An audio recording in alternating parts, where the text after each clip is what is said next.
Welcome back to my channel. প্রতিদিনের মতো আজকে একটা রেসিপি নিয়ে চলে এলাম। তো বন্ধুরা, আমি আজকে করব ট্যাংরা মাছের একটা অসাধারণ রেসিপি। এই রেসিপিটি দেখতে যেমনই হোক না কেন কিন্তু খেতে খুবই ভালো লাগে। তো আজকে আমি করব কালো জিরে রসুন বাটা দিয়ে ট্যাংরা মাছের ঝোল। এই জন্য এখানে নিয়েছি ডিমওয়ালা ট্যাংরা মাছ, আর এখানে কাঁচামরিচ বাটা, এখানে জিরে আর কালো জিরে আর রসুন বাটা। তো বন্ধুরা, চলুন আপনাদেরকে দেখিয়ে দিই আমি কিভাবে আজকের এই রেসিপিটি করতেছি। আপনাদের হাতে যাদের খুব কম সময় থাকবে তারা এই রেসিপিটি বানিয়ে নিতে পারবেন খুব সহজেই। তো বন্ধুরা, এবারে মাছের গায়ে আমি দিয়ে দিলাম পরিমাণ মতো হলুদ গুঁড়ো আর লবণ হলুদ ভালোভাবে মেখে নিব। আর এই রেসিপিটি যদি ভালো লেগে থাকে আপনাদের, প্লিজ একটা লাইক করবেন আর একটা কমেন্ট করবেন, আর বন্ধু বা পরিবারের সাথে শেয়ার করে দিবেন। আর আপনি যদি নতুন ভিজিট করে থাকেন, প্লিজ আমার চ্যানেলটিকে সাবস্ক্রাইব করে দিবেন। তো লবণ হলুদ মেখে নেওয়া হয়ে গেছে। এখানে একটা কড়াই বসিয়ে দিয়ে দিয়েছি তেল, আর দিয়ে দিলাম একটু লবণ। এতে কিন্তু মাছটা একটুকুও লেগে যাবে না, মাছগুলো খুব সুন্দরভাবে ভাজা হয়ে যাবে। তো তেলটা আমার গরম হয়ে গেছে, এবারে আমি দিয়ে দিলাম মাছগুলো দিয়ে ভালোভাবে নেড়ে চেড়ে মিলিয়ে দেব, যেন সবকটা মাছ তেলের মধ্যে ভালোভাবে ভাজা হয়ে যায়। আর এরকম ডিমওয়ালা ট্যাংরা মাছ খেতে কিন্তু খুবই ভালো লাগে বন্ধুরা। কার কেমন লাগে অবশ্যই কমেন্ট করে জানাবে।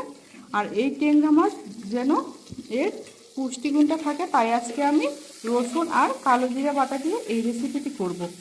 কালো জিরা যেমন শরীরের জন্য উপকারী, তেমন রসুনটাও কিন্তু অনেক উপকারী।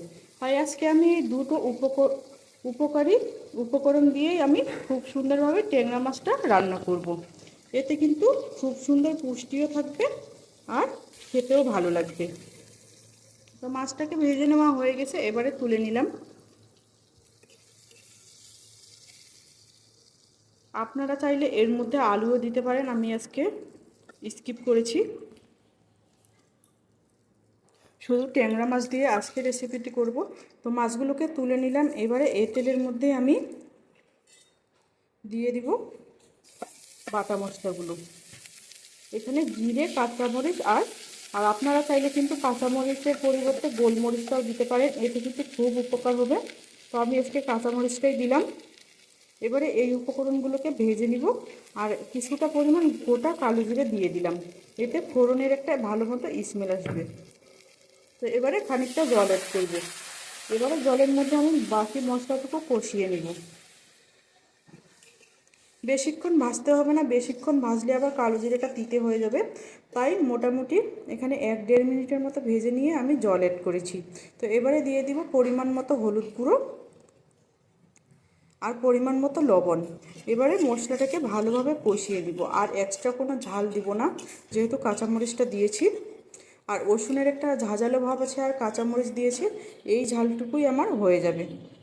তো এখন আমি এইভাবে মশলাটাকে কষিয়ে নিব তেল ছেড়া পর্যন্ত। তেল ছেড়ে দিয়েছে, এবারে মাছগুলোকে অ্যাড করে দিলাম। মাছগুলোকে অ্যাড করার পর আমি মশলার সাথে কষিয়ে নিচ্ছি।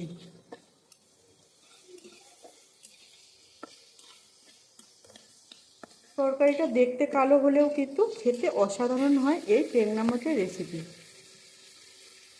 বন্ধুরা, এবারে আমি ঝোলের জন্য জল অ্যাড করে দিলাম। আপনাদের যতটা পরিমাণ ঝোল দরকার ততটা পরিমাণে জল অ্যাড করে দিবেন, বাড়তি জল দেওয়ার কোনো প্রয়োজন নেই। এখানে আমি যতটুকু পরিমাণ লাগে তার থেকে একটু বেশি দিলাম, কারণ ঝোলটাকে আবার কিছুক্ষণ ফুটিয়ে নিতে হবে। তো ঝোলটা আমার ফুটতে শুরু করেছে, এভাবে রান্না করে নেব আরও 2 থেকে 3 মিনিটের মতো। তো এবারে আমার ফুটিয়ে নেওয়া হয়ে গেছে, আমি নেড়ে চেড়ে দিচ্ছি। তো বন্ধুরা, বেশ কিছুক্ষণ ফুটাতে হবে, এতে কালো জিরার স্মেলটা মাছের মধ্যে হবে। আর এ পর্যায়ে আমি চুলাটা বন্ধ করে দিলাম। তো বন্ধুরা, দেখতেই পাচ্ছ রেসিপিটা কতটা সুন্দর হয়েছে। এই ট্যাংরা মাছের রেসিপিটা আপনারা অবশ্যই বাসায় ট্রাই করতে পারবেন, সবাই খেতে প্রশংসা করবে আপনার। তো আজকে আমি করেছি এখানে কচু পাতা ভর্তা মসুর ডাল দিয়ে, আর এখানে সজনে পাতার বড়া, আর এখানে মাছের ঝোল। তো বন্ধুরা, রেসিপিটি আপনাদের কেমন লেগেছে অবশ্যই কমেন্ট করে জানাতে ভুলবেন না। তো আজকের রেসিপিটি আপনাদের এ পর্যন্তই। দেখা হবে অন্য কোনো রেসিপি নিয়ে। ততক্ষণে ভালো থাকবেন, সুস্থ থাকবেন। Thank you for watching my video.